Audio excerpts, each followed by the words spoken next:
Session with Dr. Farid Holakouee.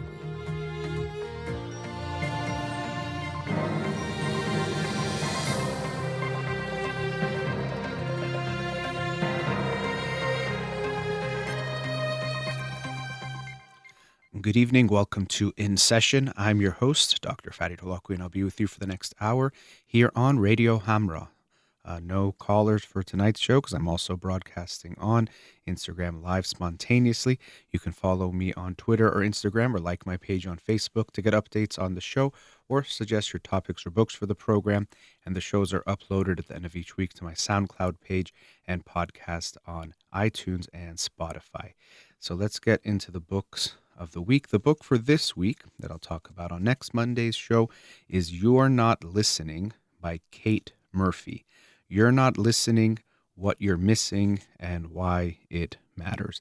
And so I do talk about how I judge books by their covers and their titles, and this is definitely one of those.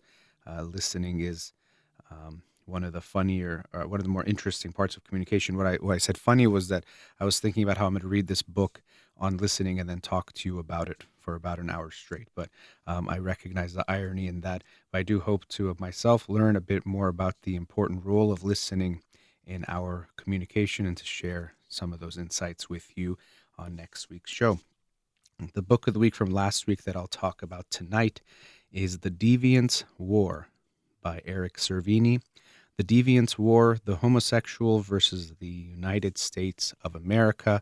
A few people have commented on the cover, since I just mentioned covers, about how cool and nice it is. It really is nice. But the substance of the book also was very good and quite interesting and really took me on a journey as you go through the legal battles or the legal journey that the homosexual or the LGBTQ community has gone through in the United States starting back from the 50s. And the book centers around an astronomer named Frank Kameny, who he was an astronomer, and then he had started to work for the government, but he had been arrested in San Francisco in a bathroom. Sometimes they're called tea rooms, where men would meet each other to have sexual exchanges. Actually, what happened with him, it was a very brief interaction, but there was police or members of the moral squads or different squads that were related to those types of titles who saw him, and this gentleman arrested him. And then so now he had this on his record, eventually got to his employers, and he could no longer have a security clearance. And I'll get into some of those issues, but the book was really a fascinating and very interesting portrayal. You do feel like you get to see history as it's happening, or has it happened. And by as it's happening, I mean you feel like you're going through it. And what was interesting for me was recognizing how the individuals and who they were did not change, people of the members of the LGBTQ community, but seeing how slowly society and people, and then even laws and things related to that, began to change. And so the feeling towards them was very different, even though who they were, what they were doing was the same, which is something to keep in mind when we look at any issue, anything that's going on in society where things might seem fixed. So you might think, well, if people who are LGBTQ are, let's say, having higher rates of this or that, that means those people have higher rates of, let's say, a mental illness, or might be more likely to attempt or commit suicide. But of course, when we recognize the way society treats them and feels about them is going to have a significant impact on their experience, then of course we'll see different outcomes, but it doesn't mean they are different. So that reminds me of, in reading How to Be an Anti-Racist by Ibram X. Kendi, this mentality that all human beings are equal, that there aren't good and bad, or people who are more immoral or moral. But when we have different policies, when people are treated differently, that has a big impact. An interesting study I remember reading a year or two back related to gay marriage, which does come up in the book near the end of the book, because it's such a recent occurrence, the legalization of gay marriage in the United States. I think it was June, it was 2015, I believe. But there were studies showing that different states had legalized gay marriage in the United States at different times. And what they found was, after that, there were reductions in the suicide rates of LGBTQ teens in those states where marriage was legalized, same sex marriage was legalized. And so we see that the connection between the messages we give to people, we give to individuals based on laws, what they're allowed to do and not allowed to do, have significant impacts because we're telling them if we accept them, which can even, of course, make them feel unaccepted in society, but affect how they feel about themselves. They might not accept themselves. So we see that by changing the laws to making things more equal and letting people know you are not different or you're definitely not worse than others, and we're giving you the same rights as everyone else, has impacts on how those individuals feel about themselves and how they can live their lives. So in this book, you see the LGBTQ community not that long ago, especially near the end of the book. It was around the time when I was born, and then of course some of the things were very, very recent at the end of the book. So we see these things were happening recently, and we still know that not everyone is treated equally. Something for us to keep in mind when we read books like this, for me, was one, it's not ancient history, it's very recent history. And on top of that, there's people now who are going through these things. So we have to pay attention to who is currently suffering and struggling and does not have equal rights. Who is it that still is being oppressed in different ways? And even when a law changes, let's say slavery was abolished, it didn't mean the treatment of African Americans was now equal to whites. And so a lot of laws have changed for the LGBTQ community, but it doesn't mean they don't face any kind of discrimination or persecution. And on top of that, there are still laws that discriminate against members of the LGBTQ community, including things like people who are trans cannot enlist in the army. And so sometimes when you share something like that, okay, well, maybe you don't, who would want to be in the army? Why would you want to fight? Which, of course, many people want to do that. But the thing you have to look at is the discriminatory part of the law. So if they were going to pass a law that said Iranians, not even Iranians, a group that I'm not, people who are Mexican cannot smoke crack cocaine, which is very bad for you. I would fight against that law because it's discriminating against a certain group and telling them they're treated differently than others. So it's not even if the thing is good. So even if you, let's say, think you're a pacifist and don't support war, so you say, oh, they can't fight, that's good. But we're looking at the discriminatory part of the law. When we're telling any group that you are not equal to, not good enough, you can't fight for your country, you can't do this, you can't do that, that is the part that I would take issue with. And so we have to always be looking for what aspects of society, what individuals, what groups are being neglected or not given full rights in some ways. And as I talked about when I was discussing the book, Being Human by Judith Human, people did not even realize, and still maybe don't realize in some ways, that individuals who are disabled, for example, might be left out of certain experiences or certain physical facilities or areas because they're not accessible. So it makes us realize that I mentioned last week about being woke isn't something that you just become and now you know every type of injustice and you're an expert on all of it. First of all, you never even know everything that's going on now, but oftentimes we aren't even aware of things we're not aware of, groups who are being discriminated against that we're not recognizing. And so we always have to be aware and mindful of that. I recognize when I talk about some of these very delicate issues, first of all, I might say something wrong now or something that would be either insensitive or not the most optimal way of saying something with respect to, let's say, a certain group. But on top of that, I'm sure if people listen in the future, they can look back at what I'm saying and be like, this is, he said this that way. I can't believe he mentioned it in this way, because these things will evolve and change. So we always have to be paying attention to ourselves, reflecting on ourselves to understand the ways that we might not even be aware of the injustices that are going on. So I know that was a kind of a tangent about going away from this book, but The Deviant War by Eric Cervini, the homosexual versus the United States. So we see Frank Kameny, who he lost his security clearance, and because he was an astronomer, and also this was a very exciting time for someone in the field of astronomy, the Russians had launched Sputnik, and there was this huge war, this kind of like a space war of trying to land on the moon. And so there was this big push to get scientists and astronomers and people who could help in this battle, so to speak. And Frank Kameny wanted to be a part of that, but soon after working for the government, he lost his position.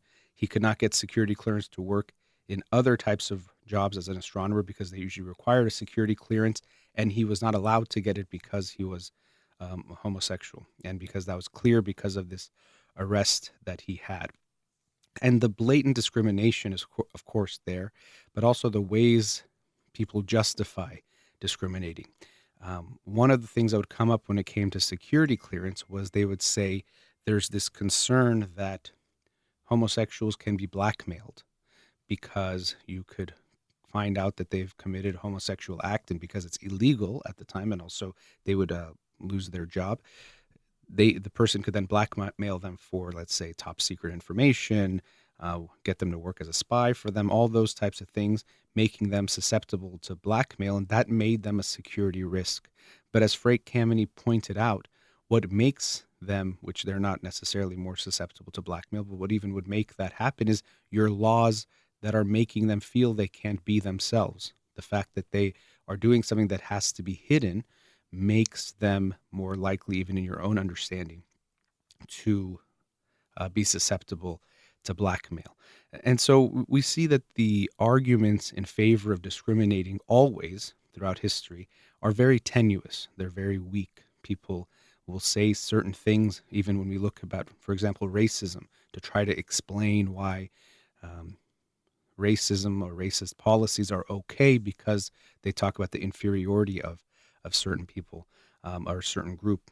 And so we see that throughout the book about them being, even the title, The Deviant's War, being sexual deviants, being mentally ill. And so this is something, as a member of the mental health professional community, I have issue with, or have to recognize that it's part of the legacy of the psychological and psychiatric history, is to look at mental illness as an illness. Homosexuality is a mental illness, as a diagnosable mental illness. And it wasn't until, I believe it was 1973, after a lot of pushing and even they crashed, in a sense, one of the meetings of the American Psychiatric Association, but there was a lot that was going on that finally led to it being removed from the Diagnostic and Statistical Manual, which is essentially, in the United States, what mental health professionals use to diagnose people. So then it was taken off and no longer a diagnosis, but that was just not even,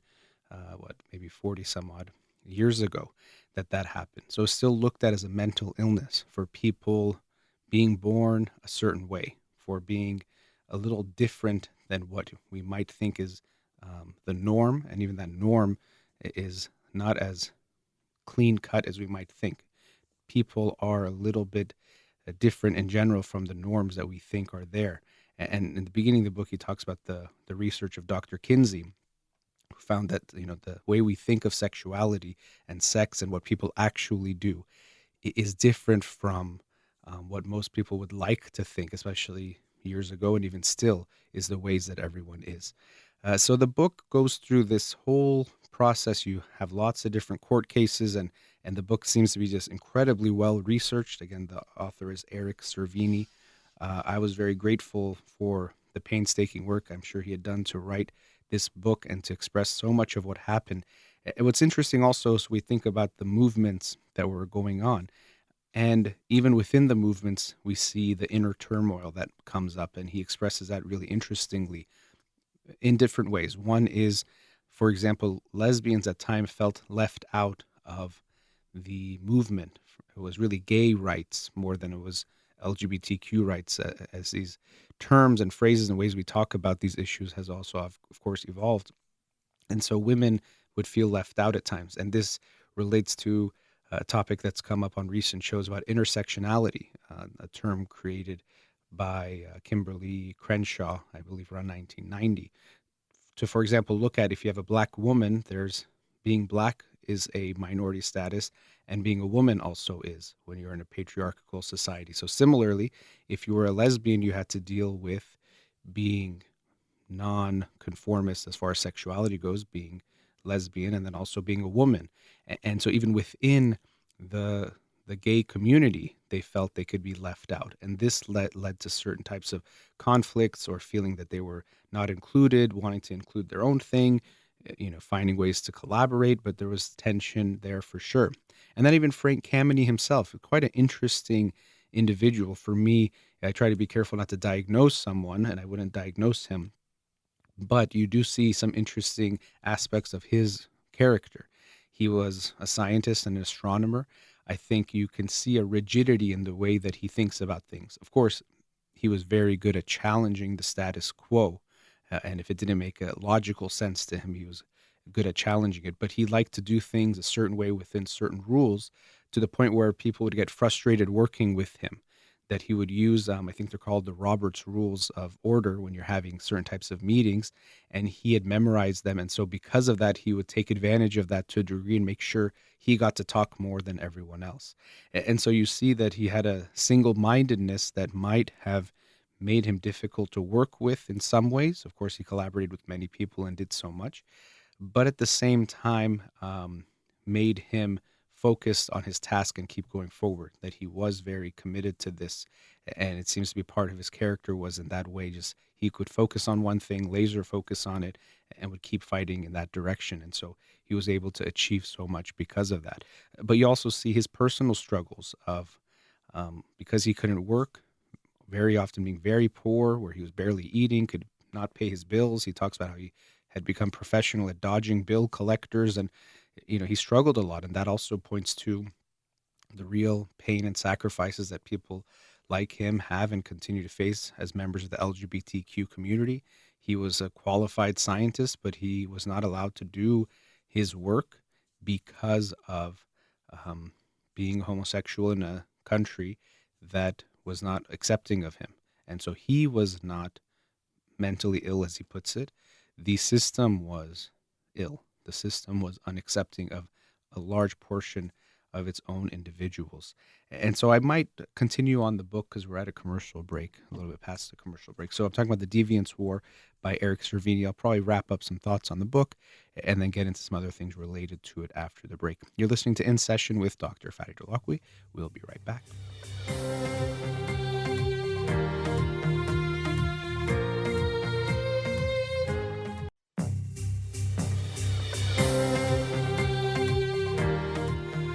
Welcome back.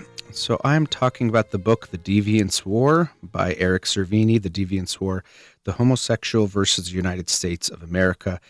Really interesting book, centers around Frank Kameny, who was an astronomer, and he really was instrumental in some of the developments of the legal battles that the LGBTQ community has fought in the United States, helping many people along the way. He was not a lawyer; he was an astronomer, but he wrote his own.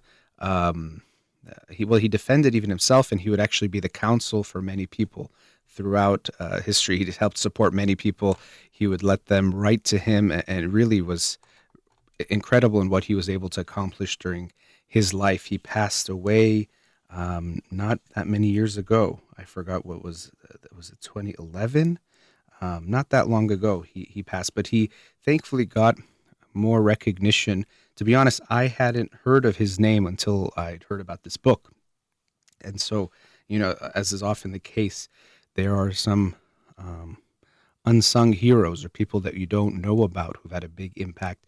And not only that, throughout the book, you get introduced to, maybe 50, 100 very important people in the movement that had different roles and made different contributions. And so he was obviously one of them, and the book centers around him, but you get to meet a lot of people.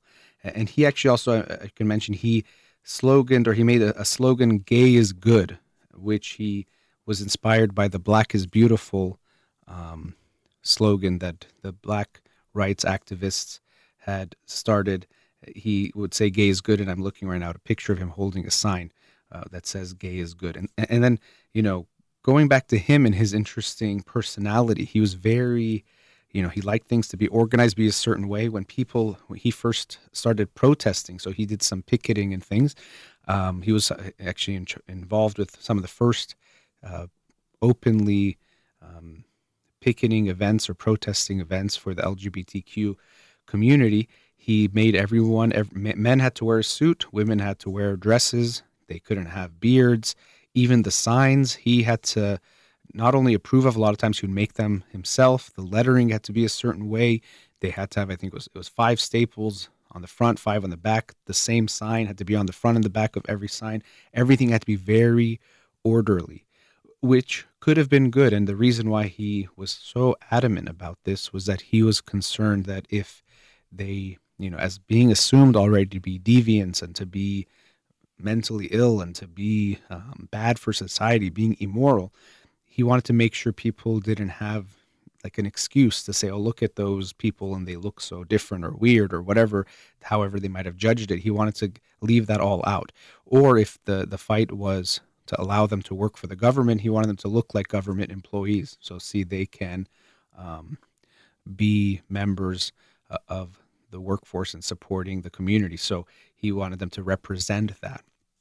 So that could have been good. The organization, the structure can be helpful, but it did start to lead to conflict as people felt that they were being left out. Even in one of the protests, 2 women wanted to hold hands, and he came in and kind of, I think, broke their hands up or somehow intervened in a strong way because you're saying, no, we can't do that. We can't show that.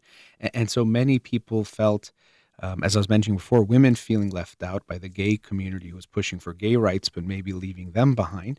Many felt that him and some other individuals, they were leaving out many of the members of the LGBTQ community.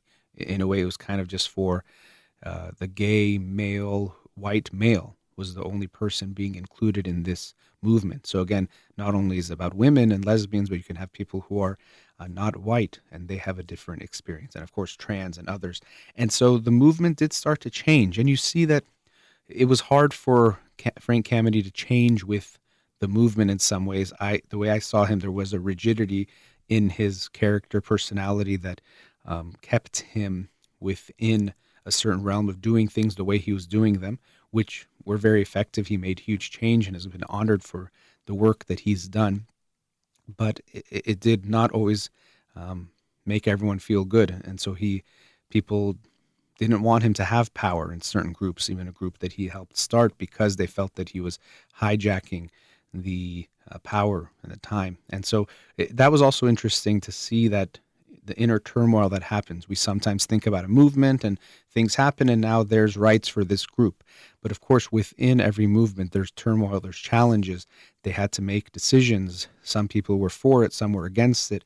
There's factioning of the groups. And then that leads to some issues. Well, should we just find a way to agree? Or do you feel like if your point is important, you make it anyway and you go off in your own way?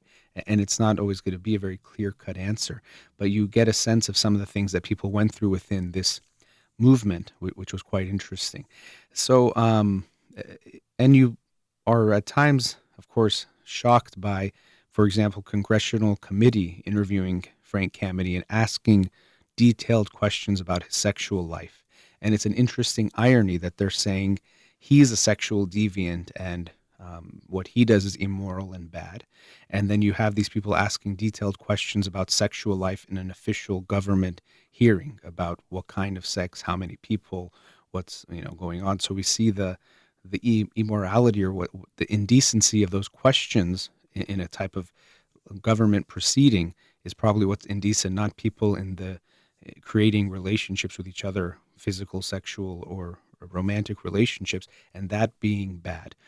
So that was interesting to see that they were so brazen and so confident that they were right and these people were wrong and bad that they felt they could treat them in any way. And you see that derisiveness, talking down to them. Even when AIDS was becoming more known in the United States, there was a conversation, I think it was with someone on Reagan's chief of staff or press secretary, I think it was, and they asked him about it, and he said, "I don't have it, do you?" And kind of it's a joking way, like it's funny to basically say, "Look, I'm not gay. Are you gay?" Which would be a way of insulting the person or making a joke of it. Which we're talking about an illness that took many people's lives. Thankfully, does less in a country like the United States because of medical advancements, but still is an illness, but took many lives. And it was talked about in this way of who cares, or these people who have this disease, even though it, of course, doesn't only affect people who are gay. But we see that talking down to, which is horrible, and a reminder that anytime you find yourself talking down to a person or also a group, rather than it reflecting badly on that person or group, it reflects poorly on you. Why are you so against someone, putting them down, saying they are less than you, less than human? It doesn't reflect something good about you. Sometimes we think, oh, I see them as so bad because I'm so good, or I understand things in a certain way, or I'm so morally superior that I can look down on them. But if anything, it shows you being morally inferior to people when you're putting others down and thinking they are less than. And so we see it throughout history, and we still see this where individuals of certain groups, or certain groups as a whole, are looked down upon, and the people feel really good about it, because that's how we feel when we put others down. It makes us come up. I'm not saying this in a way to recommend it, but to understand why this always happens. Talking about our own superiority, one of the easiest ways to do that is to make other people feel inferior. If I say you're less than me, by comparison, I'm now above you and I feel very good. When really it's about me becoming the best part of myself, best version of myself, without having to put anyone else down to establish that I'm worthy of rights, of respect. I can be good, but I don't need to put anyone else down. And so this is a reminder to ourselves that we almost all have some type of racism or prejudice within us. And usually we think that means we've recognized something about this group and we're aware of something. But I would invite you to always recognize, what might it be saying about me? Why am I feeling this about this group? Why would I have to put them down? And so in this book, The Deviant's War, you see, as history is unfolding, the ways that people were changing. And so even right now, when we look at something like race and racism in the United States, a lot of things have to happen. You do need to make legal changes, and you see Frank Kameny fighting so much in a legal way. Of course, then he did other things and was becoming more militant to try to promote his ideals and ideas. But you had to do legal changes and change the hearts and minds of people, none of which happened quickly ever. When we look at any of these movements for any group, we see that it takes time, unfortunately, usually too long, in ways that is very unfair. But it takes time. And so we see how over time the ways the public felt, the way the government felt, was starting to change. And it was slow, but it was happening. And it's still happening. It's still not there. And it's interesting to look at sometimes what looks like progress. When we look at it now, we're like, that's not very good. So for example, in the military, for a long time, you could be kicked out if you were found to be homosexual or suspected of homosexual activity. And then what was considered great progress was in, I think it was the 90s, this don't ask, don't tell. So the army, the military could no longer ask you about your sexuality, but you also wouldn't tell, because if they did find out, they could discharge you because of that. And so that was happening till not that long ago. Maybe it was in the 2000s at some point that changed. So this, what looked so progressive, of course, progress can be slow, but we can recognize that it might be so hard for us to fathom something even more equal, that when something is very unequal, when we make it a little less unequal, it might seem like huge progress, or that we've created something amazing and people should be so happy. And sometimes you see that a group is fighting for equal rights, but that group has very little rights, gets discriminated in very significant ways. And the government or the world, let's say, gives them something, still not equal rights. And then we think, oh, you should be happy with that. I can't believe you're complaining after we've given you something. But if you're getting something unfair and it becomes slightly less unfair, but is still unfair, that's not okay. And it's not that you should just be grateful and accept that. It makes sense that you're fighting for equal rights, that you want things to be just and fair. You feel that you are as worthy as anyone else to get those rights. And so you see that struggle happening. where people even within the community maybe didn't think it was possible for certain things like gay marriage to happen. Some people would bring it up, but for some people it seems so far-fetched or maybe something they didn't even think possible that they weren't really bringing it up. But lastly, I mentioned a few times about the different um, people within the group that sometimes would feel neglected. So we can see that even within the group, there were some prejudice and discrimination, that certain types of quote unquote gays or queers or trans people were not getting or being included in the movement for some people or the way they viewed that. So we see that these issues are very complex, that people are moving for equal rights, but maybe even within that group, they might look down on other people within what might be considered within their own group or other people who are fighting for equal rights, which is quite interesting that um, it shows how complex these issues are, that we can be blind to certain things ourselves, even if we think we're being open-minded or fighting for rights. Another reason why we have to constantly be reflective, try to understand, am I leaving people out of my fight for justice? Am I not aware of discriminating certain people? Am I making certain assumptions about who is included and who is not that I'm not even realizing I am making? And so we see that even within the LGBTQ community and the movement, there was all these different things that came up, issues about who would be included and who would not, which could challenge how they unified and worked together. And so hopefully now we could recognize and be aware that we might miss people and make sure we're not missing anyone. One group, for example, is people who are trans are still discriminated against, and oftentimes we're not included in some of the movements. As I mentioned earlier, in the U.S. military, as far as I know, recently they're still not allowed. It was I think it was during the Trump administration, an order was put out that they could not serve in the military, and there's always some excuse of confusion, or it's going to cost money for this, or it's going to be that. For the gays working, it was sometimes, well, it's going to be too distracting for employees around them. Interesting thing to blame others, but because they're going to be distracted or it's going to affect them, you can't work there. And so we see the excuses throughout history of reasons why we discriminate and don't give rights to certain groups. It's almost puzzling and alarming that we can't just realize everyone deserves equal human rights. All human beings deserve all human rights, but somehow it still can be confusing, or we think there's some people that shouldn't get that, don't deserve that, and the fights continue, and we're not quite there. And so we have to all be vigilant as well. And as I mentioned before, even recognize groups or individuals that we might not realize we're not thinking of, or somehow we do actually have a prejudice or discrimination against, because then we're contributing to the problem just as much as anyone else. So highly recommend the book. I know I went off topic of it, but of course, as all the books, and especially this one, brings up a lot of different thoughts and things and different areas to explore. And so going into the last segment, I'm going to open it up to questions from the Instagram Live, but have some thoughts to continue on this topic as well. So let's go into our last commercial break. You're listening to In Session with Dr. Farid Holakouee. We'll be right back.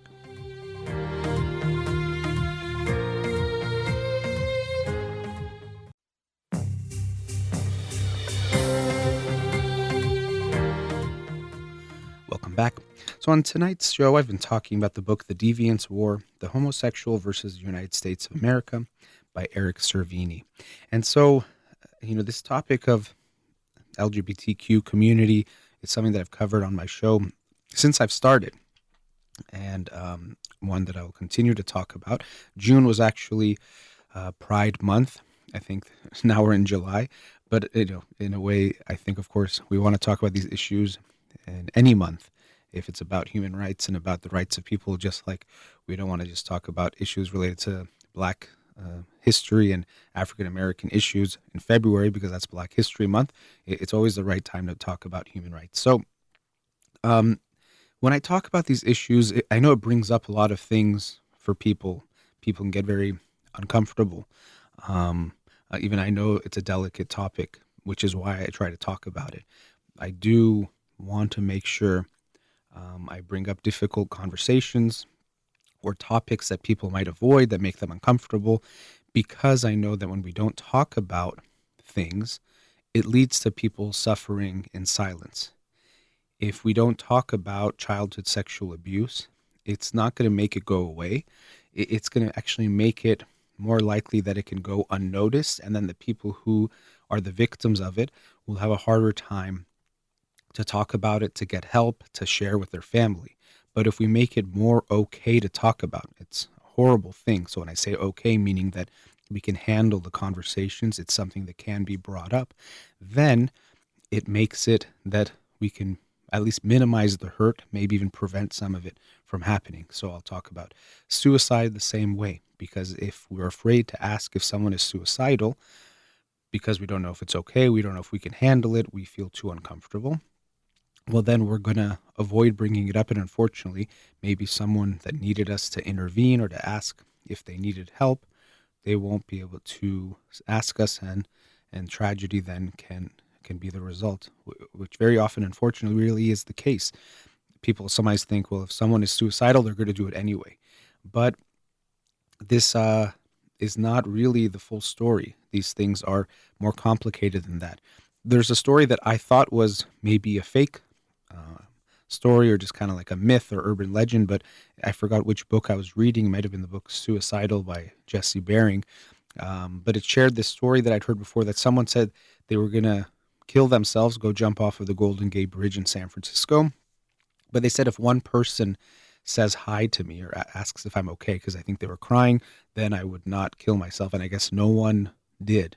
I think one person asked him to take a picture, or maybe, I guess, I don't know how that's reported, but somehow, apparently, I think he wrote that, and then he ended up dead from jumping off of the bridge. And so we see that it's not this thing that we can't do anything about it. By not talking about things, they don't go away. And by uh, talking about them, we can hopefully prevent the harm and make things better. Now, I even want to be careful how I make that connection here with the LGBTQ community, because that's different from something like abuse, of course, and suicide. But when people are told that who they are is not okay in different ways, could even be subtle, but very, of course, explicit as well, but even subtle ways can be harmful, that affects who they are and how they live their lives. So, for example, when you talk about the tea rooms, and people who were gay had to try to meet each other in ways that were very clandestine and secret, and then also could get themselves in bad situations, we create an environment where people might feel like they have to do something that might not be as safe in order to be themselves or to do what they want to do. So, by not talking about these issues, or by maybe the other way, by talking about the LGBTQ community, I'm hoping it makes it more comfortable for people to talk about this, because I also see this in families where um, son or daughter might be a member of the LGBTQ community but doesn't know how to bring it up to their family, or if they can, or will they be disowned. It still is something that happens, that people are disowned, kicked out of their homes. This is why we see higher rates of homelessness among the LGBTQ community, because sometimes when they come out or their parents find out, they are kicked out of the home, or different things happen to them, then they can be discriminated against in society as well. But they have these experiences as a result. And so I hope talking about the issue can make it easier for people to talk about it, because I've seen people suffer when we say that who they are even is unspoken. We can't talk about it, or is, of course, something bad. And in a lot of families, especially a lot of Iranian families, it's on the taboo side, where it's something not even talked about. And this is why I tell parents, be mindful of what you say around your kids. I mean, for me, of course, even about any race, and you should look at yourself anyway, but people of different races or religions, but also people who are members of, let's say, the LGBTQ community. Your kids are taking these things in. They're hearing what you're saying and internalizing it in multiple ways. But one is they're going to start having those judgments themselves. Yeah, those people are bad. I remember mom and dad saying this group was bad, or that group is bad. And then now they might be, let's say, they might grow older and figure out they're bisexual or gay or trans. And now what are they going to do? First of all, they're going to be afraid to tell you, because you've clearly shown how you feel about this group. But I don't know if this is worse, but it's different, but they've likely internalized what you're saying. And so if they are this thing that you've said is so bad, or who they are is so bad, they can have that negative feeling towards themselves. And so what we've created in society is this experience for members of the LGBTQ community where they have to, first of all, coming out first and recognizing in themselves, and then there's various ways of and levels or layers of coming out to different people. But the experience they have is complicated in so many ways. They could come out to friends and family. They might come out openly in society, issues that came up in the book. But then within themselves, they have to have this coming out or acknowledgement of who they are. And very often, people who are members of the LGBTQ community can have an internalized homophobia, if you want to call it that, or internalized negative feelings about themselves for being members of the LGBTQ community. And again, sometimes I've heard this argument less now, but I'm sure still people are making it that, see, that means people from that group, they don't even like it. They don't feel good about being that way. But we know that society's feelings have changed and this has impacted them. So clearly it's not about being homosexual or being gay, being lesbian. It's about the way society views that and how that makes you feel, not something inherent in being a member of the LGBTQ community. So for example, around 9/11, being Middle Eastern in a country like the United States was a little bit more challenging. And maybe you would rather not be Middle Eastern in some ways because it would be more stressful or you're getting discriminated against in different ways. That doesn't mean there's something inherent in being Middle Eastern that makes you worse than other people or bad. It just means that your treatment is worse. The way people are looking at you are worse, and that's going to affect how you feel about it and how you get affected by it. So, um, uh, you know, these issues are very complicated and convoluted, of course, but we have to be aware of the effects that the way the world is looking at people is going to affect them. So, people who are LGBTQ might have this feeling towards themselves, not because they are bad, but because society has told them they are bad in different ways or not good or, whatever it might be, embarrassment, ashamed, whatever the feeling is they got from their family. And it's not just family, of course, society as well is going to have a big impact on that. So it's not just, even if you as a parents make your kids feel good about whoever they are, whatever, however they express themselves and who they become, they might, of course, get messages from society that you can't completely control. You can only impact so much. And so, another thing people will sometimes say is, well, you're trying to, by talking about it, maybe you make people something, make them gay or lesbian or bisexual. And the way we look at and understand attraction and sexuality, it's not something that you quote unquote choose. It's a way that you are born and who you are. And you can't make someone or force them to like something they don't like. But what we want to do is to allow everyone to feel okay to be who they are. And this is, for me, one of the goals of the show is to encourage the expression of every human being to who they are. So it's not to say everyone has to become something. Even this argument comes up when we talk about masculinity and femininity and feminism and women's rights, that some people say, oh, you're just trying to make men become like women and women become like men. And that's not at all what I'm saying. And of course, if we look at what feminism really is, it's about equality. It's not about putting men down. It's not about making people exactly the same. It's about equality of rights, equality of respect and dignity. It's not about making people better or same. Now, are there some people who will call themselves a feminist and then be against men? I'm sure there are. But if we look at really what feminism is about, it's about equality. And so when I promote feminism, it's not about making men and women the same.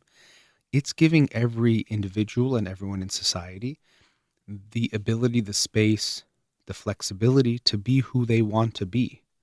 If you are born male, but you want to act more in a way that's considered female, that's up to you. You should be given that space. If you're born male and you want to be in the way you feel and act is in a very hyper masculine way, that's okay too. You don't have to become more feminine. I also think, looking at it from a psychological perspective, we all have different aspects of ourselves, and really the healthiest person can bring out different aspects based on what's asked of them. So if you are maybe playing a sport, you might need to have more of that traditional masculine side, whether you're male or female, what we consider masculine. If you are interacting with a child, you might need a more nurturing side. Now, people might say that's more feminine. That itself can be loaded because society can change what's considered masculine and feminine over time. And that itself shows that it's not something ingrained and something that's just part of who we are. But the whole movement of something like feminism for me is, of course, to give women more rights, to give them equal rights, but also to allow men to express sides of themselves as well, to give everyone that opportunity to be who they are and who they want to be. And so when we look at the LGBTQ community, and this is even when we talk about pride, and I mentioned how Frank Kameny came up with that slogan, "Gay is good." But when we look at pride, and I've talked about this recently, that sometimes that word, of course, we associate in a negative way. There is false pride and negative pride, but there's a genuine pride, which is good. But when we've told people for so long they should be ashamed of who they are, they're saying, no, I'm not going to be ashamed of being who I am. I'm proud to be who I am. So I hope we can celebrate that when people are expressing their pride in being who they are, they deserve to express that. And it's coming from that lack of being loved and accepted for who they were for so long, which still continues, which contributes to that feeling of that need to express that pride. So I try to talk about lots of different issues, but when I talk about the LGBTQ community, when I see the way people are suffering for being themselves, for being who they are, that's something I really take issue with and I think is not okay. We should allow for everyone to be who they want to be, who they are, to have equal rights regardless of those things. And then the rest we can kind of figure out. But the first thing is that everyone deserves equal rights. And so, as I'm talking, I can see some conversation even on the Instagram questions about this, because it brings up a lot of thoughts. And we want to make sure we continue the conversations, because something else that happens, as I mentioned before, about the delicateness of these kinds of topics, it can make us afraid of saying the wrong thing. And then people are going to tell us you were, homophobic or racist or whatever the issue would be. We do want to be very mindful of our language, but we have to allow for the space that people, maybe even with good intentions, are going to make mistakes, but we have to be able to have the conversations and dialogues. So I welcome people to share their thoughts with me on social media, but in whatever way you can, because we want to continue this discussion. And for me, it's always about allowing everyone to have equal rights and for everyone to have the freedom and flexibility to be themselves, whoever that might be. We're not trying to make everyone the same. We're trying to allow everyone to be who they are. That brings us to the end of tonight's show. Thank you to Amir here in the studio again. You're listening to In Session with Dr. Farid Holakouee. Have a wonderful night.